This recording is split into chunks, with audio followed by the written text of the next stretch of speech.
할렐루야. 이 저녁에도 천국을 향해서 힘차게 달려가시길 바랍니다. 오늘은 우리가 디모데전서 10번째 시간으로 도와주라 라는 제목으로 같이 말씀을 나누도록 하겠습니다. 오늘 본문에서 이 성도가 성도를 대하는 자세가 어떠해야 하는가 하는 것에 대해서 우리들에게 말씀하고 있는데 3절을 보면 참 과부인 과부를 존대하라 그랬습니다. 이 존대하다라는 단어가 우리가 존댓말을 한다는 표현도 쓰지만 성경 이 사전적 의미를 보면 존경하여 받들어 대접하거나 대하다라는 뜻입니다. 존경하여 받들어 대접하거나 대하는 것, 그것이 바로 성도가 성도를 대하는 태도여야 한다라는 것을 우리에게 말씀하고 계세요. 교회란 신앙 공동체입니다.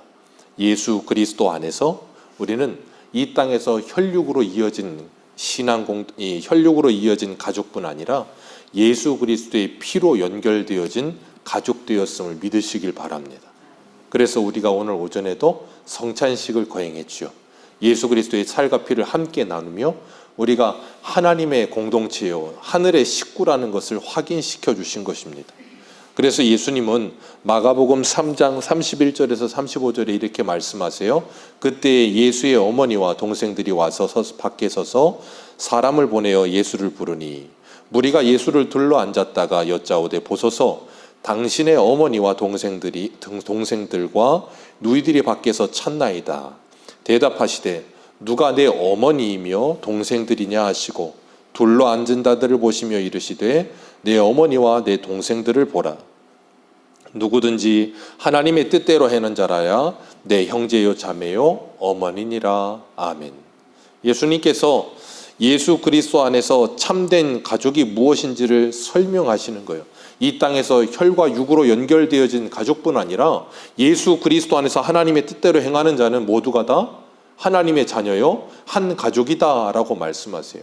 그래서 요한복음을 보면 예수님께서 십자가에 달리셨을 때 예수님의 육의 어머니 마리아를 누구에게 부탁하죠? 그 사랑하는 제자 요한에게 부탁합니다. 그래서 에베소에 가면, 이 터키에 가면 그 여러 가지 집들이 있는데 사도 요한이 마리아를 모셨던 집이라는 곳도 있어요. 거기에서 요한이 끊임없이 마리아를 섬겼다. 그래서 요한을 사랑의 사도라 그렇게 부른다. 그렇게 부르기도 합니다. 그런 것처럼 우리가 이 땅에서의 가족 공동체뿐 아니라 천국에서의 신앙 공동체요 가족 공동체로 우리를 하나님이 하나로 묶어주셨다는 걸 우리가 분명하게 알게 될 때 그 가족 간의 관계를 바르게 맺는 것 또한 참 중요하다는 거예요. 오늘 1절을 보면 늙은이를 꾸짖지 말고 권하되 아버지에게 뜻하며 그랬습니다. 2절에는 늙은 여자를 어머니에게 하듯 하라 그렇게 말씀하고 있습니다. 교회 안에는 질서가 있습니다. 하나님께서 직분을 주시고 질서를 세우셨지만 그 질서는 창조의 질서를 뛰어넘지 않아요. 우리가 그걸 분명히 아셔야 되는 거예요. 우리가 하나님이 우리에게 직분을 주시고 교회의 질서를 세우시지만 그 바탕에는 창조의 질서가 깔려 있어야 되는 거예요. 그렇기 때문에 우리가 무슨 스님들이 출가한다 그러잖아요. 출가하여 그 세상의 나이뿐 아니라 무슨 출가한 나이를 또 따지잖아요. 그래서 내가 스님이 되고 아니면 그렇게 돼서 그 나이가 몇 살이다 그렇게 이야기를 하는데 우리는 예수 그리스도를 믿는다고 해서 출가하는 게 아니에요. 우리 나이는 그대로 갑니다. 그렇기 때문에 교회에서 어른들을 공경하는 것은 당연하고 마땅한 일이에요. 교회에서 효를 행하는 것도 당연하고 마땅한 일입니다. 그건 하나님이 창조의 질서 속에 두신 거예요. 그렇기 때문에 우리가 잊지 말아야 될 건 뭐냐면 아주 극소수이긴 하지만 목회자들 중에도 목사라는 직함을 가지고 있다고 해서 연세가 드신 성도님들에게 하대하거나 막대하는 경우가 간혹 있어요. 거의 없습니다. 근데 아주 간혹 있어요. 그건 절대 있을 수 없는 일입니다. 그런 건 무당들이 하는 거예요. 무당들은 자신들이 모시는 장군님이나 무슨 신이 있기 때문에 자신들이 그 대단한 사람이라고 생각을 하고 점을 보러 오는 사람들이나 그런 사람들한테 하대하잖아요. 막 하잖아요. 그건 질서도 없고 나이도 없는 그런 말도 안 되는 일인 거예요. 교회 안에서 그런 일은 있을 수가 없습니다. 교회 안에서는 어른을 공경하고 어른을 대우하는 일은 당연히 해야 되는 일인 거예요. 그건 세상 사람도 합니다. 그런데 그리스도인이 그걸 안 한다는 건 말도 안 되는 일인 거죠. 우리 교회에 나오고 계시는 제일 연장자이신 정만복 집사님께서 저번에 한번 저에게 그런 말씀을 하셨어요. 우리 교회 젊은 사람들은 인사를 잘 안 하는 것 같다고. 그 이야기를 들어서 제가 뜨끔했습니다. 우리 청년들도 그렇지만 우리는 어른들을 만날 때마다 인사를 잘해야 됩니다. 그건 당연히 해야 되는 일인 거예요. 그런데 그렇지 못할 때가 있는 게 참 안타까워요. 그래서 디모데에게 사도 바울이 지금 이야기하기를 어른들을 꾸짖지 말고 권하라 그렇게 말하고 있어요. 분명히 나이가 들었다, 연세가 들었다고 해서 무엇인가 이 신앙의 연륜 속에서 믿음 생활을 온전히 할 수는 없어요. 연세가 들었다고 해도 실수할 수 있고 잘못된 것을 행할 수도 있어요. 그런데 그랬을 때 그들을 꾸짖는 것은 있을 수 없는 일이라는 거예요. 꾸짖는 게 아니라 뭐 하라고요? 권하라는 거예요. 그들을 권하고 그들을 가르치며 아버지에게 하듯 공경하는 태도를 갖추라는 겁니다. 그것이 너무나도 필요하다는 거예요. 막대하지 말라는 거예요. 그건 있을 수 없어요. 우리나라도 그렇잖아요. 우리나라는 특히나 어떤 일이 있어서 분쟁이 있으면 제일 먼저 하는 말이 뭐예요? 너 몇 살이야? 그런 말 많이 하죠. 너 몇 살이야? 그런 말 많이 한단 말이에요.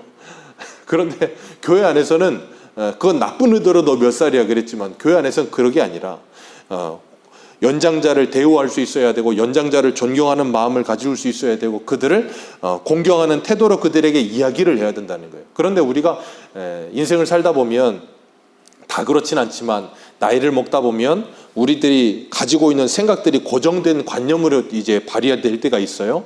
그러다 보면 다른 사람들의 말을 잘 안 듣게 되는 경우가 있습니다. 그런다 할지라도 우리는 뭐 해야 되냐면 공경하는 태도는 버려서는 안 되는 거예요. 그건 마땅히 가져야 되는 일인 겁니다. 주님께서 우리들에게 그 말씀을 하시면서 젊은이에게는 어떻게 하래요? 형제에게 하듯. 목회자로서도 연장자를 대할 때와 그리고 젊은 사람을 대할 때 당연히 다르다는 걸 우리에게 말씀하고 있어요. 그러면서 이 2절 말씀에 늙은 여인에게는 어떻게 하래요? 어머니에게 하듯 하며 젊은 여자에게는 온전히 깨끗함으로 자매에게 하듯 하라. 그것이 목회자가 성도들을 대하는 태도여야 하고 그리고 성도와 성도의 관계 속에서도 그런 태도가 당연히 있어야 된다는 것을 우리들에게 말씀하고 계시는 거예요. 그건 뭐 당연한 거죠. 그러나 지금 이 이야기를 하고 있는 이유는 그런 일이 잘 일어나지 않는 곳도 있었기 때문에 그렇게 이야기를 하고 있는 거예요. 그리고 3절 말씀부터 16절까지는 이 과부에 대한 이야기가 나옵니다.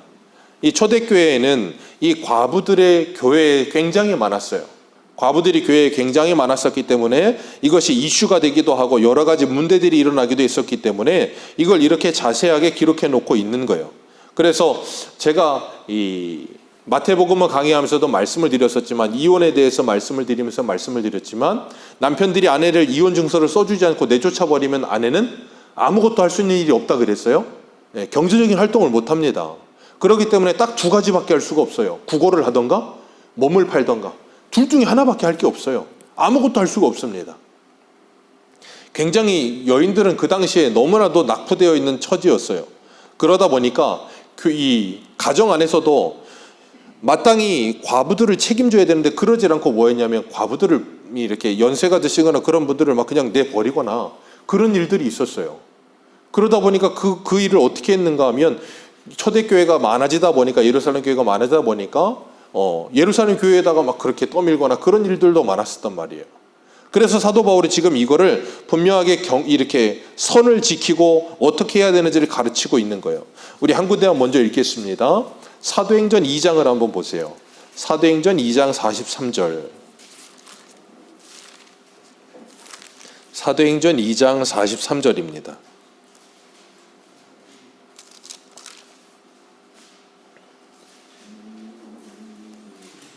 사도행전 2장 43절입니다.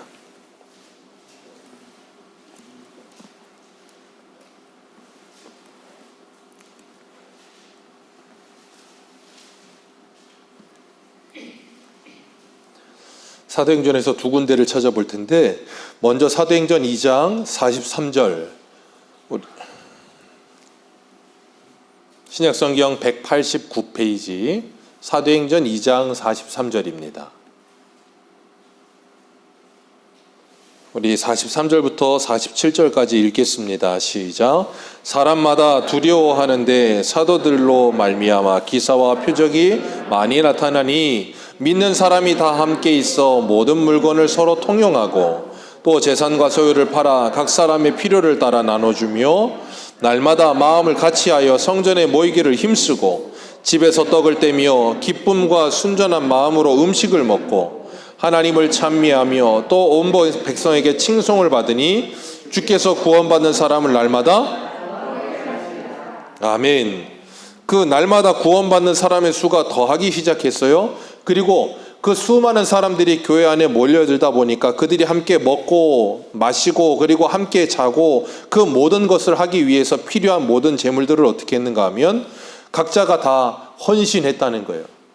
그것을 충당하고 헌신하는 일들이 일어났어요. 그런데 문제는 뭐냐면 그러는 상황 속에서 문제가 벌어져요. 사도행전 6장을 보세요. 사도행전 6장 1절입니다. 사도행전 6장 1절.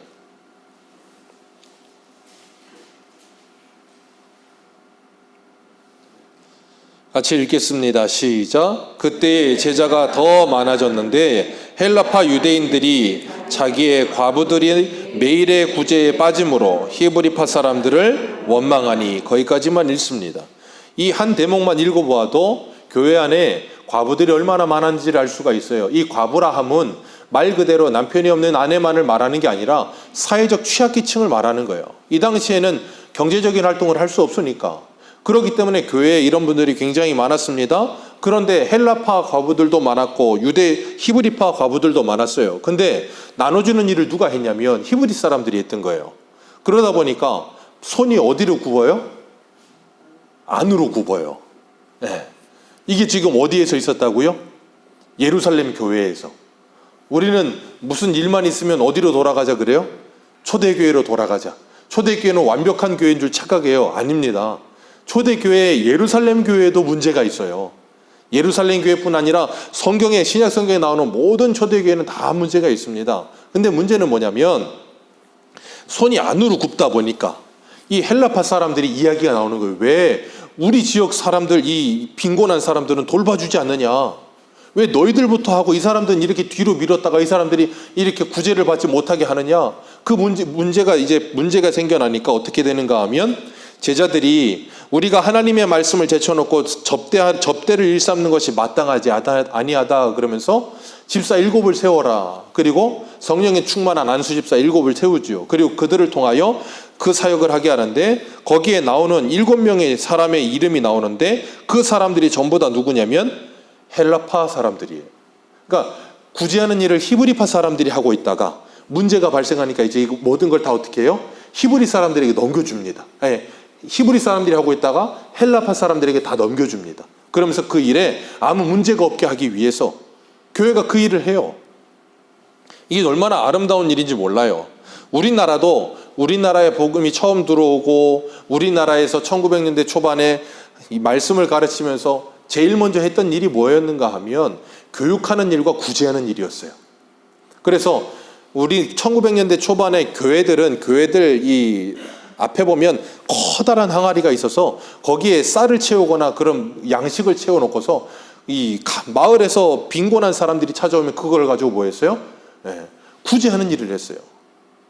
그걸로 구제하는 일을 했습니다. 왜요? 당시에 먹고 살 수가 없으니까. 그래서 구제하는 일을 했고 병원을 세웠고 그리고 가르치는 일을 했어요. 그래서 우리나라에 서울에 있는 가장 큰 대학들 거의 대부분이 선교사님들이 세운 거예요. 우리나라의 거의 큰 병원들, 세브란스 병원이며 백병원이며 뭐 그런 병원들 전부 다 선교사님들이 세운 병원이에요. 왜요? 구제하기 위해서. 그들을 돕기 위해서. 그걸 통해서 뭘 했어요? 그들에게 복음을 전했죠. 그래서 성경학교가 생겨난 거예요. 한글을 가르치고, 왜 한글을 가르쳐야 말씀을 가르칠 수가 있으니까. 그러니까 오늘날로 치면 사회적 취약계층들을 가장 먼저 돌보는 일에 앞장섰던 게 어디예요? 교회입니다. 오늘날도 교회들이 다른 여타 종교들, 불교나 천주교나 다른 여타 종교들보다도 교회가 구제하는 일을 가장 많이 합니다. 예, 그 일은 중요한 일이에요. 그런데 지금보다도 더 많이 해야 돼요. 지금보다도 더 많이 해야 합니다. 왜냐하면 교회가 그 일에 열심을 내야 돼요. 왜? 그래서 사회적 취약계층에 있는 사람들에게 그들이 필요로 하는 양식을 주면서 그들이 아직 모르고 있는 영양식을 전해주기 위해 끊임없이 그들에게 복음을 전해야 되는 거예요. 그러기 위해서는 그들이 필요로 하는 것을 나누어 줄 수 있어야죠. 나누지 않고 계속 교회 안에 쌓아둔다면 그건 어떻게 돼요? 썩어요. 그게 신앙의 원리잖아요. 그렇게 되면 썩는단 말이에요. 그러니까 교회들이 자꾸 뭐예요? 지탄을 받는 거예요.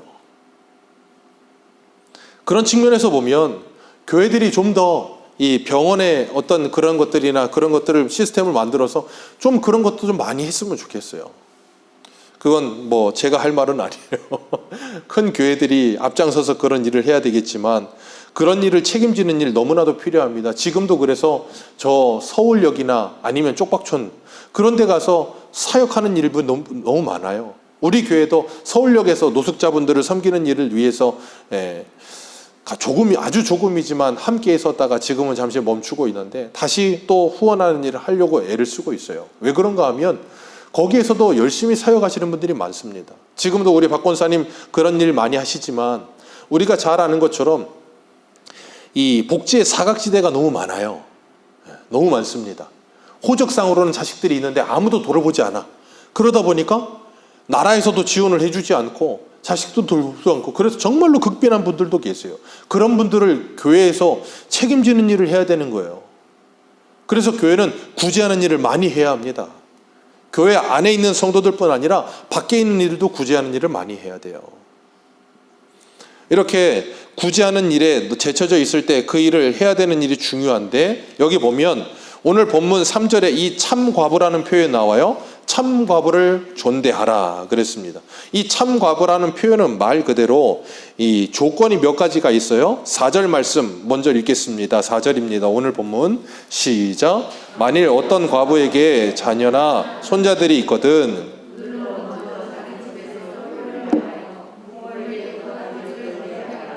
이것이 하나님 앞에 받으실 만한 것이니라. 아멘. 이것을 하나님이 받으신다는 말은 뭐예요? 하나님이 기뻐하시는 일이다 그 말이에요. 그렇기 때문에 집에 있는 과부들을 그 자손들이 있다면 뭐 해라? 그것을 책임지고 효를 행해라. 효도하는 것도 신앙입니다. 효도하는 것도 신앙이에요. 이런 설교라는 저도 참 찔립니다. 효도하는 게 신앙입니다. 그리고 오늘 본문에 말씀하고 계시지만 16절에도 같이 한번 읽어볼까요? 시작. 만일 믿는 여자에게 과부 친척이 있거든 자기가 도와주고 교회가 짐지지 않게 하라. 이는 참 과부를 도와주려 함이니라. 아멘. 오늘 본문의 마지막이 뭐예요? 도와주려 함이니라. 도와주는 일을 하는데 교회가 우선되는 것이 아니라 먼저 누가 우선해야 된다는 거예요? 가족들이 우선해야 된다라고 분명하게 이야기하고 있는 거예요. 그것이 마땅한 일이다라고 이야기하고 있어요. 마가복음 7장에도 고르반 사건이 있잖아요. 하나님께 드리기만 하면 부모에게 하지 않아도 된다라고 생각하는 말도 안 되는 그런 계명들을 만들어 놓은 것. 그래서 오늘 본문 8절에 뭐라 그러세요? 부양할 가족이 있는데 돌보지 아니하면 믿음을 배반한 자요. 누구보다? 불신자보다 더 악한 자니라. 불신자보다 더 악한 자니라. 참 우리가 이 말씀을 너무나도 가슴에 새겨야 돼요. 이게 마땅히 해야 될 일이라는 거예요. 그렇기 때문에 먼저는 참 과부의 조건, 가족이 없어요. 가족이 없어요. 가족이 있는 사람은 참 과부가 될 수 없다 그 말이에요. 교회가 명부에 새겨놓고 구제하는 일을 섬겨주는 일에서 함께 할 수 없다는 거예요. 두 번째 5절 말씀 같이 읽습니다. 시작.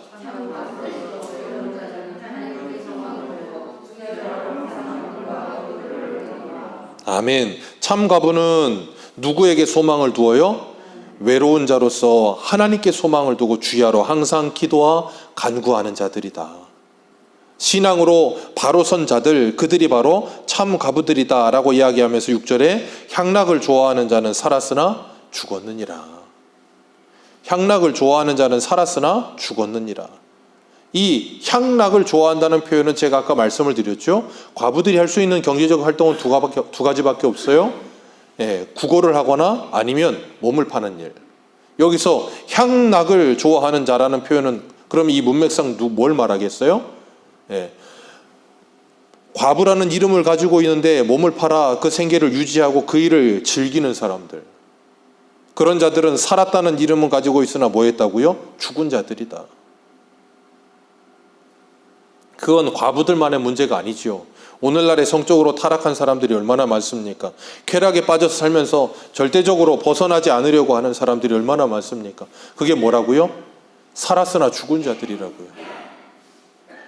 그런 향락에 빠져있는 자리에서 벗어나야 됨을 우리들에게 말씀하고 계세요. 오늘날 이 말씀은 우리들에게 너무나도 각인되어야 할 말씀이에요.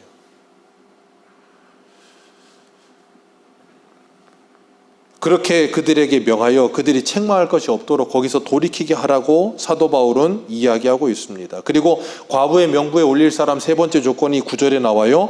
나이가 60이 덜 된 자는 과부의 명부에 올리지 못할 것이고 60이 넘어야 하며 한 남편의 아내였던 자라야 과부의 명부에 올릴 수 있다라고 분명하게 못을 받고 있어요.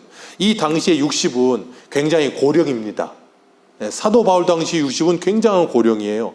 지금 60은 청춘이시라고 이야기합니다. 인생은 60부터. 그렇기 때문에 지금으로 표현을 하자면 지금은 한 적어도 70에서 80.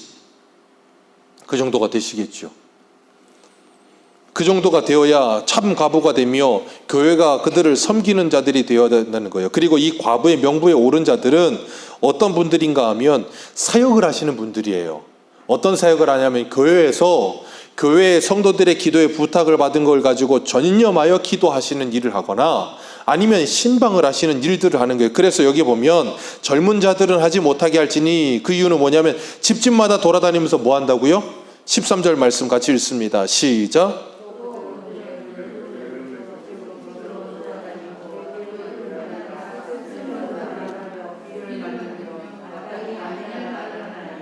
네. 그러니까 쉬운 말로 말하면 오늘날로 표현을 하자면 신방 전도사님 정도 되는 그런 일들을 하셨던 분들이었던 거예요. 그러니까 그런 분들이 교회 어른으로서 돌아다니면서 권면하고 그들을 신앙으로 세워주고 그들을 위해 기도해주고 다독여주고 모든 일들을 하는 거예요. 어려운 일이 있을 때 그들에게 함께 어려움을 함께 통과해주고 울어주고 기도해주고 그 모든 일들을 하던 분들, 그런 분들을 교회에서 뭐예요? 섬겼다 그 말이에요. 그렇기 때문에 젊은 사람들은 안 된다라고 하면서 11절 말씀에 젊은 과부는 올리지 말지니 그런 자들은 젊은 자들은 14절 말씀 같이 읽습니다. 시작. 그러므로 젊은이는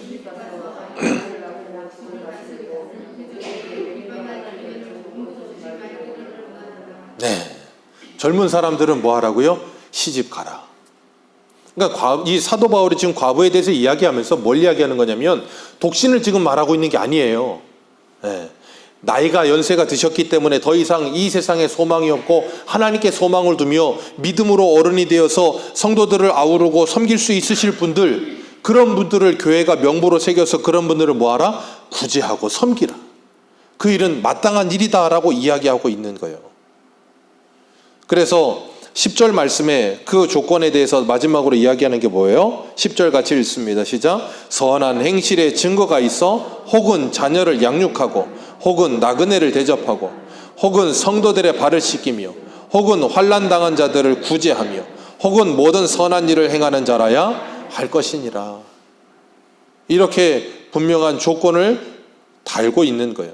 그래서 우리가 교회 공동체로서 함께하면서 신앙 공동체로 살아가는 데 있어서 교회 공동체 안에도 어려움 가운데 있는 어르신들을 섬기는 일은 마땅히 해야 되는 일이에요. 마땅히 해야 되는 일입니다. 교회가 그 일을 열심히 해야 되는 겁니다. 그래서 오늘 본문에 보면 15절 말씀에 이미 사탄에게 돌아간 자들도 있느니라. 이미 사탄에게 돌아간 자들이 누구예요? 6절. 향락에 빠져서 살았으나 죽은 자들. 그들은 사탄에게 돌아간 자들이다 라고까지 표현을 해요. 그렇기 때문에 그렇게 될 것 같으면 뭐 하라고요? 젊은이들은 시집가고 장가가라. 우리가 신앙생활을 하는 데 있어서 교회에서 함께 모여서 신앙생활을 합니다. 교회는 어린아이부터 어르신들까지 다 함께 모여서 함께 신앙생활을 합니다. 어떤 미션 단체처럼 어떤 특정한 나이대에만 모이는 게 아니에요. 모든 나이대가 다 모입니다. 다 같이 모여서 뭐예요? 인간관계를 형성하고 있죠. 그래서 교회는 작은 사회와도 같아요. 어린이부터 어른까지 다 있기 때문에 거기서 우리는 뭘 배워요? 사회를 배우는 거예요. 세상을 배우는 겁니다. 어떤 세상이요? 예수 그리스도가 왕 대신 세상을 배우는 거예요. 그러면서 교회 공동체 안에서 그걸 배우면서 뭐예요? 세상 안에서 그렇게 살아가는 거예요. 그래서 세상의 빛과 소금으로서 우리의 사명을 감당해야 되는 거예요. 그 일을 위해서는 우리가 여기서부터 어른을 공경할 줄 알고 밑에 있는 사람을 섬겨줄 줄 알며 그 관계가 사랑의 관계 속에 올바르게 세워지기 위해 애를 써야 된다는 걸 말씀하시는 거예요. 그렇기 때문에 존중히 여기는 일 너무나도 필요합니다. 밑에 있는 사람이 위에 사람만 존중하는 것이 아니라 위에 사람도 밑에 있는 사람을 존중히 여길 수 있어야 돼요. 함부로 대하는 것이 아니라 하대하는 것이 아니라 존중하는 거예요. 그게 예수 그리스도 안에서 사람과 사람과의 관계 속에서 올바른 관계입니다. 오늘 오전 제목이 뭐였죠? 주가 쓰시겠다. 즉시로 내어주리라. 주님께서 우리들에게 이런 모든 관계를 이루어가며 어려운 가운데 있는 이들을 구제하며 그들을 섬겨가며 그리고 그들에게 우리들이 해야 될 최선의 의무를 다하는 일을 하는 일에 주님께서 쓰시겠다고 할 때 우리는 뭐해요? 즉시로 순종하는 거예요. 그러면서 교회 공동체를 건강하게 세워가는 거예요. 잊지 마십시오. 교회 공동체 안에 학벌이 좋고 문벌이 좋은 사람들은 극히 소수였어요. 그래서 사도 바울이 고린도전서 1장에 이렇게 표현해요. 고린도전서 1장 한번 보겠습니다. 고린도전서 1장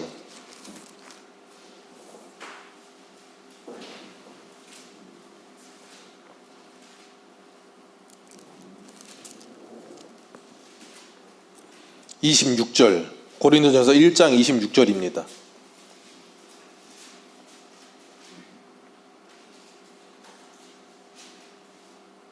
같이 읽습니다. 고린도전서 1장 26절입니다. 시작. 형제들아 너희를 부르심을 보라. 육체를 따라 지혜로운 자가 많지 아니하며 능한 자가 많지 아니하며 문벌 좋은 자가 교회 안에 거의 대부분이 뭐하다고요? 능한 자가 많지 않고 문벌 좋은 자가 많지 아니하고 그 말은 뭐예요? 사회적으로 약자들이 많았다 그 말이에요. 교회는 그리고 그 사회적인 약자들을 구제하는 일을 위해 최선을 다했다 그 말이에요. 기억하십시오. 교회 공동체는 그렇게 아름답게 성장하고 성숙해 왔습니다. 약자들을 품어가며 그들을 섬겨가며 왜요? 당시에는 나라가 이렇게 복지제도가 잘 되어 있지 않았어요. 그렇기 때문에 교회가 그 모든 일을 다 감당했어요. 우리 믿음의 선진들을 보십시오. 홍한쪽도 나누기 위해 애를 썼어요. 어려운 이웃들을 섬기기 위해 애를 썼습니다. 그걸 통해서 뭐 했어요? 예수 그리스도의 사랑을 흘려보내며 보여주는 삶을 살았어요. 그래서 우리가 지난주에도 오늘 본문 앞에 디모데전서 4장에서 뭐라 그랬어요? 너희 신앙의 진보를 세상 사람들에게 뭐 해라? 나타내라 그랬잖아요. 그것이 우리가 해야 될 일이라는 거예요. 교회 공동체가 그 일에 최선을 다해야 될 줄로 믿습니다. 그렇기 때문에 우리가 돈을 많이 버셔야 돼요. 부자가 되셔야 됩니다. 부자 되세요. 많이 돈 버십시오. 그리고 많이 구제하십시오. 많이 섬기십시오. 교회에 무슨 외적인 무엇이가 커지기 위함이 아니에요. 사람을 살리기 위함이에요. 아무도 돌보지 않는 분들에게 하나님의 사랑을 흘려보내기 위함이에요. 그러기 위해선 교회가 많은 물질을 사용해야 합니다. 그 일을 위해서 하나님께서는 분명히 하나님의 교회들을 세워가실 거예요. 우리 믿음의 선진들이 그렇게 살았어요. 교회는 결코 넉넉한 곳이었어요. 왜요? 우리에게 주어진 것, 유효한 것들을 나누는 삶을 살게 하셨어요. 고린도후서 8장을 보십시오. 부족한 자도 없고 남는 자도 없게끔 평균하게 하셨다. 우리의 유효한 것으로 그들에게 나누고 그들의 유효한 것으로 우리에게 나누어 함께하게 하셨다. 우리는 교회 공동체 안에서 예수 그리스도 안에서 그렇게 하나 되어 살게 하신 거예요. 그걸 이제 무솔린이나 레닌이나 이 공산주의를 만든 사람들이 그대로 따서 사도행전에 있는 모습을 그대로 따서 공산주의를 만드는 바탕을 만든 거예요. 근데 그 사람들은 하나를 간과한 게 있죠. 그게 뭐냐면 성령의 역사를 간과했어요. 사도행전 2장과 6장에 나오는 그 모든 역사는 성령의 역사하심 가운데 자원하여 그 모든 일이 이루어진 것이지 강제로 국가가 그걸 한다고 해서 되는 일이 아니에요. 세상에 어떤 국가도 그걸 완전히 이룰 수 있는 국가는 없습니다. 오직 하나, 하나님의 나라만 가능합니다.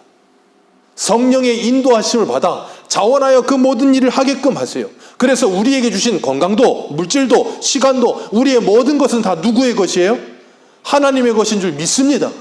그래서 주님께서 우리에게 맡기셨고 우리가 그걸 잘 관리하다가 주님이 쓰신다 하시면 언제든지 그것들을 내어드릴 수 있는 그런 신앙으로 나아가는 거예요. 그게 바로 교회 공동체요. 하나님의 나라를 이 땅에 보여주는, 하나님의 나라가 이 땅에 이루어지는 모습이에요. 우리는 그 일을 위해 뭐 해야 돼요? 기도해야 합니다. 그 일을 위해 우리는 날마다 주님의 말씀을 붙들어야 합니다. 그리고 주님께서 우리를 사용하실 때 언제든지 순종함으로 우리를 통하여 하나님의 사랑이 이 땅에 퍼져가고, 우리를 통하여 하나님의 말씀이 이 땅에 퍼져가고, 우리를 통하여 하나님의 복이 이 땅에 퍼져가기를 주님의 이름으로 축복합니다. 그 일이 교회가 해야 될 사명입니다. 기도하겠습니다.